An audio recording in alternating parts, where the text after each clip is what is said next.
until the end of the game. What opportunities did that create in the game today for you?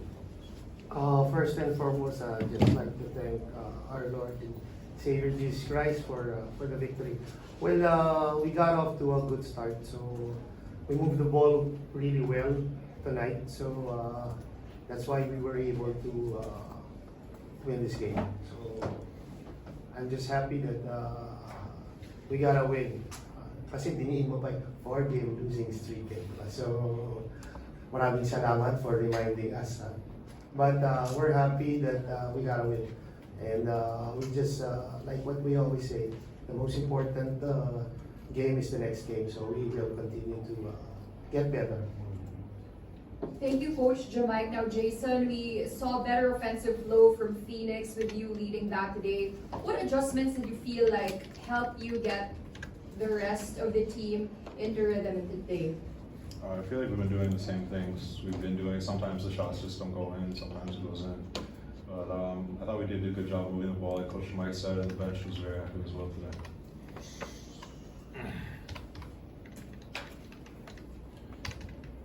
Thank you, Jason. Now we would like to open the floor to our friends from the press. For both gentlemen, last Sunday you were eliminate na kayo nung Sunday, but after that, what was the the mindset of the team? Obviously closing out the season, I know, but medyo ano na ba, relax na ba, or what? Kasi ano naman kami, we're all professionals here. Diba? We still have before tonight, diba? We still have 2 games. So we're all professionals, like what we said, what I said a while ago. The most important game is the next game. So we will continue to work hard and improve. And also, condolences to the family of JC Couliar. His dad passed away yesterday. So let's just give a prayer for the Couliar family. So, diba, he played tonight. Diba, we dedicated the game to him, to his family, and to the soul of his father. So, if you have time, please put some prayers to the Couliar family. Kaya pala nung nagpe-pray ito sa kanina, ganun na lang yung reaction nyo. Yeah, we were really, we feel for the family. So it's hard, but being a professional guy, I'm sure he wanted to be with his family, but he said he wanted to be with his family also here. And I'm sure his dad wanted him to play, so he played. So that's, you have to give a shout out to him, but it's hard. But our hearts go to the Couliar family.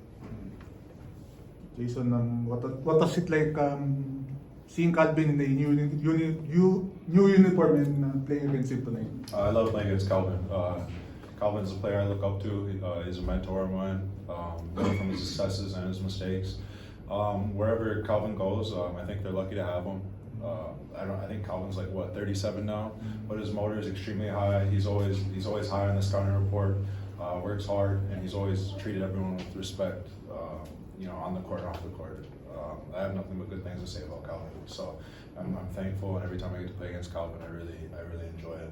But also what Coach Mike said with JC, I'd like to share with JC. It's really hard to play after that happens with your family. He has a flight at 2 a.m., but he still had the strength to come out and play, and he played well tonight. And JC hasn't been anything but positive and strong, and I think that really inspired and motivated us today. Like yesterday in practice, he wouldn't even be able to tell. He was in there getting shots up before and after. He stayed positive, and he works hard. So yeah, shout out to JC and prayers to his family as well. Coach, hindi na pag-usapan like na wag mo na maglaro si JC or The first thing that I told him, be with your family. Kasi sabi ko, kasi his dad is they're from Italy, right? They're from Italy. So I said, go and get the fastest flight to be with your family. And he said, I have an obligation to my family also here. So to my Phoenix family. And he said, my dad would love to see me play. Diba? So he got the earliest flight after our game. So, but ano eh, talagang I just salute him for that. It's, I don't know, if I was in his position, I wouldn't even be able to move siguro eh, di ba? Pero you have to give a lot of credit, a lot of heart to JC. So is he leaving later? Ano kailan? I'm sure as soon as he leaves the Coliseum, he's going straight to the airport. Pwede nyo pa rin interview kung gusto nyo. Okay. Nalungkot tayo bigla.